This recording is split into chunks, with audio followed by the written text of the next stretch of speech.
পড়াটা কি? সবাই বলেন নামাজ পড়াটা কি? মুসলমানের কাজ, আর নামাজ না পড়াটা বলেন কাফেরের কাজ। লা দীনা লিমান লা সালাতা লাহু, যার কাছে নামাজ নাই তার কাছে দ্বীন নাই, ঈমান নাই, চরিত্র নাই, কিছুই নেই। নবী করিম সাল্লাল্লাহু আলাইহি ওয়াসাল্লামের জীবনের শেষ নামাজও তিনি জামাতে আদায় করেছিলেন। সুবহানাল্লাহ। দুইজন সাহাবীর কাঁধের উপরে ভর করে তিনি মসজিদে নববীতে প্রবেশ করেছিলেন এবং খুতবা দিতে গিয়ে বললেন, আল্লাহ তাআলা এই পৃথিবীর সমস্ত সম্পদ, জাগতিক সম্পদ তার এক বান্দাকে তিনি দিতে চেয়েছিলেন, কিন্তু তিনি সেই সমস্ত সম্পদকে উপেক্ষা করে তিনি আল্লাহর কাছে ফিরে যাওয়া পছন্দ করেছেন। কেউ কিছু বুঝতে পারে নাই। হযরত আবু বকর রাদিয়াল্লাহু তাআলা আনহু তিনি কাঁদতেছিলেন। তিনি বুঝতে পেরেছেন এই পৃথিবীর সমস্ত জাগতিক সম্পদ আল্লাহ তাআলা দিতে চেয়েছেন তার নবী মুহাম্মদুর রাসূলুল্লাহ সাল্লাল্লাহু আলাইহি ওয়াসাল্লামকে, আর তিনি সব কিছুকে পরিত্যাগ করে আল্লাহর সাথে দিদারের জন্য তৈরি হচ্ছেন। তার অর্থ হলো আমরা এতিম হয়ে যাব, তিনি বিদায় হয়ে যাবেন। আল্লাহর নবী বক্তব্য রেখে হযরতে আয়েশা সিদ্দিকা রাদিয়াল্লাহু তাআলা আনহা হুজরার ভিতরে তার ঘরে প্রবেশ করলেন। ইন্তেকালের 5 দিন আগে থেকেই প্রচন্ড জ্বরে তিনি আক্রান্ত ছিলেন, মাথায় যন্ত্রণা ছিল, গায়ে ভীষণ জ্বর ছিল। ইন্তেকালের দিন যতই ঘনায় এলো ততই তিনি বেশি ক্লান্ত হলেন, বেহুশ হন, আবার হুঁশে আসেন। রাতের বেলায় হযরত আয়েশা সিদ্দিকা রাদিয়াল্লাহু তাআলা আনহাকে প্রশ্ন করলেন, আয়েশা রে, মসজিদে নববীতে এখন কি হচ্ছে? হযরত আয়েশা বলেন, ইয়া রাসূলুল্লাহ, মসজিদে নববীতে সাহাবায়ে কেরাম দীর্ঘক্ষণ আপনার অপেক্ষা করে আপনাকে না পেয়ে আমার আব্বার ইমামতিতে তারা নামাজ আদায় করছেন, এশারা নামাজ হচ্ছে, কিন্তু সাহাবায়ে কেরাম পেছনে তারা নামাজের ভিতরেই কাঁদতেছেন। তাদের ধারণা হয়েছে রসুলের মেহরাবের ভিতরে, রসুলের মুসাল্লায় হযরতে আবু বকর যখন দাঁড়ায় গেছেন, আমরা এতিম হয়ে গেলাম, আল্লাহ রসুলের পেছনে নামাজ পড়া বোধহয় আর কিসমতে হবে না।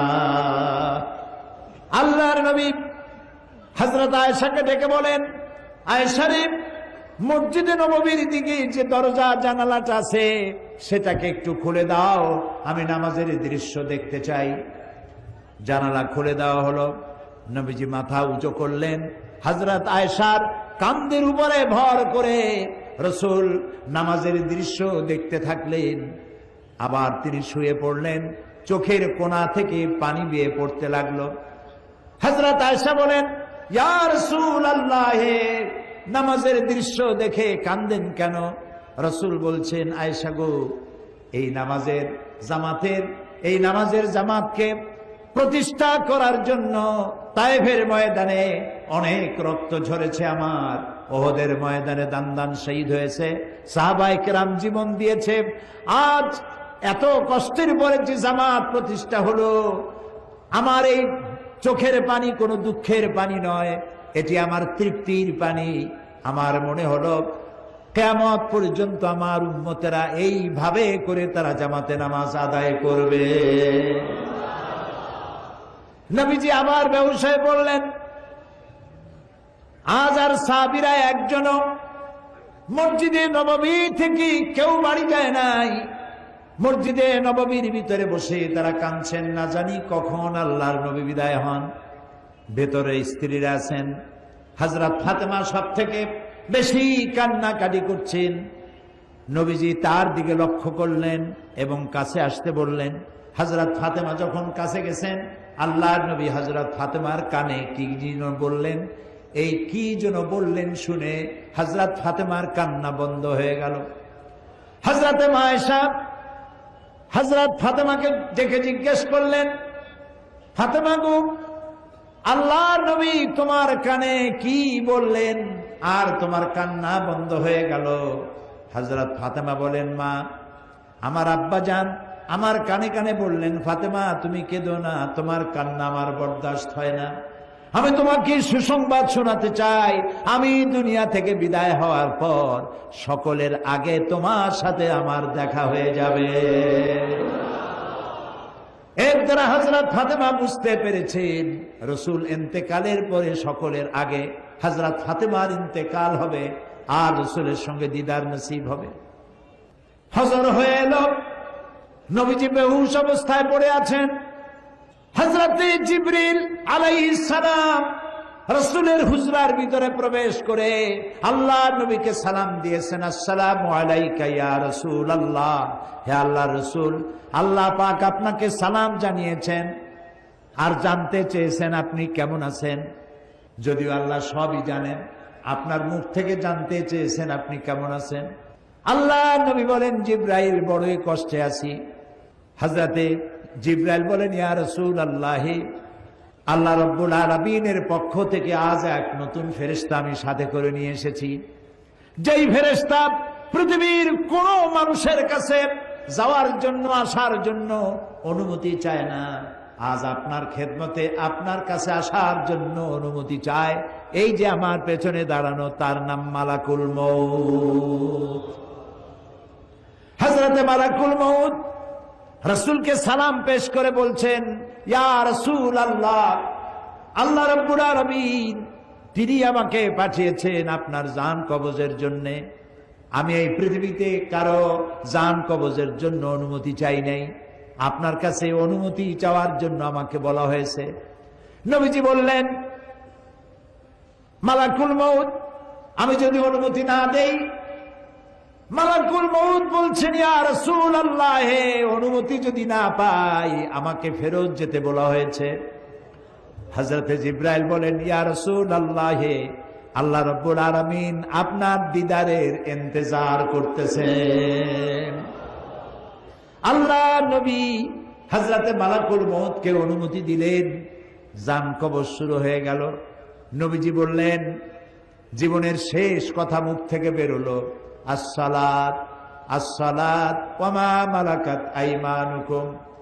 আমার উম্মতেরা, জীবনের শেষ কথা তোমাদের জন্য রেখে গেলাম, নামাজ নামাজ নামাজ ছেড়ে দিও না। আল্লাহর নবী দুনিয়া থেকে চির জনমের মতো বিদায়ের সময় মেয়ের কথা বললেন না, নাতির কথা বললেন না, জামাইয়ের কথা বললেন না, স্ত্রীর কথা বললেন না, কারো কথা বললেন না। দুটি কথা বলেছেন, আমার উম্মতেরা, নামাজ নামাজ, সালাত সালাত। আর তোমাদের অধীনস্থ যারা কাজ করে খায়, কষ্ট করে, তাদের প্রতি তোমরা নির্যাতন করবে না, জুলুম করবে না, তাদের প্রতি ইনসাফ করবে, আর তোমরা নামাজ সঠিকভাবে আদায় করবে। যেই নবী ইন্তেকালের সময় জীবনের শেষ কথা নামাজ নামাজ বলে দুনিয়া থেকে বিদায় হয়ে গেলেন, সেই নবীর উম্মত দাবি করে আমরা নামাজ আদায় করি না। বিশ্বকবি আল্লামা ইকবাল বলেছেন, মসজিদ মে মরসিয়া খায়ে কে নামাজি না রহি, याने वो साहिबे औसाफे हिजाजी न रही। মসজিদ আজ চিল্লাচ্ছে, মসজিদ আজ কাঁদছে। কই সেই মুসল্লি? বেলালের মতো, আম্মারের মতো, খাব্বাবের মতো, খুবাইবের মতো, আলীর মতো, ওমরের মতো মুসল্লিরা আজ কই? সেই মুসল্লি তো নাই। মসজিদ আছে, সে মুসল্লি নাই।